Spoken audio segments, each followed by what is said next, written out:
Apa itu metode Quran Puzzle? Metode Quran Puzzle adalah teknik atau cara dalam menghafal Quran dengan optimalisasi otak kanan. Seperti yang kita ketahui bersama bahwa tempat menyimpan data adalah pada bagian fungsi otak kanan sedangkan otak kiri akan berfungsi memproses data. Jadi untuk menyimpan hafalan utamakan menggunakan otak kanan. Apa saja kerja dari otak kanan? Otak kanan akan menyimpan data secara detail. Maka hafalkan Quran dengan detail sehingga kita menghafal tak hanya ayat per ayat tapi juga per kata bahkan per huruf. Otak kanan disebut juga otak imajinasi. Jadi hafalkan Quran dengan cara mengimajinasikan atau membayangkan bacaan yang dihafal secara detail. Maka setiap bacaan harus kita konversi menjadi image atau gambar.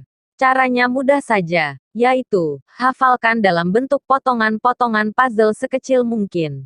Hafalkan per kata atau kalimat pendek dan ingat per huruf dari tiap kata yang dihafal.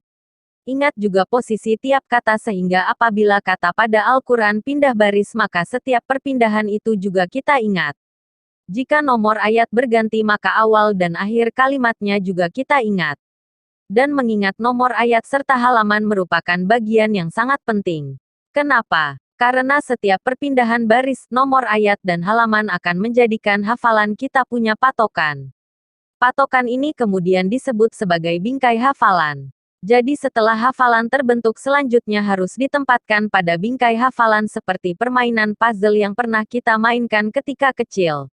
Lalu bagaimana cara menghafal dengan metode puzzle? Mudah saja. Caranya adalah hafalkan kata demi kata dengan cara memulai dari belakang menuju ke depan sehingga ayat yang dihafal akan terpotong-potong kecil dan terpisah sehingga hafalan menjadi sangat detail. Cara ini akan membuat hafalan menjadi sangat kuat walaupun terasa berat pada awalnya. Tapi yang pasti setiap usaha sepadan dengan hasilnya. Dan pastikan hafalan berbentuk imajinasi tulisan atau gambar sehingga tersimpan kuat dalam memori. Dan untuk itu kita perlu menuliskan berkali-kali apa yang kita hafal serta mengartikannya per kata dan kemudian kalimat. Sekali lagi, usaha atau beban yang lebih akan melatih lebih kuat kinerja otak hafalan kita.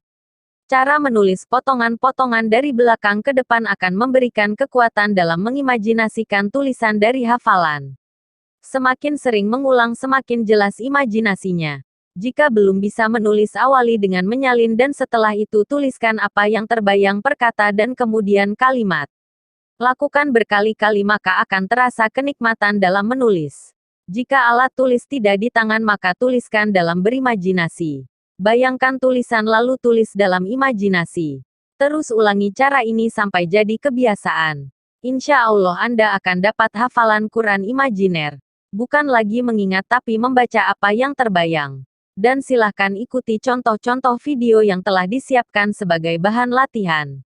Semoga Allah mudahkan.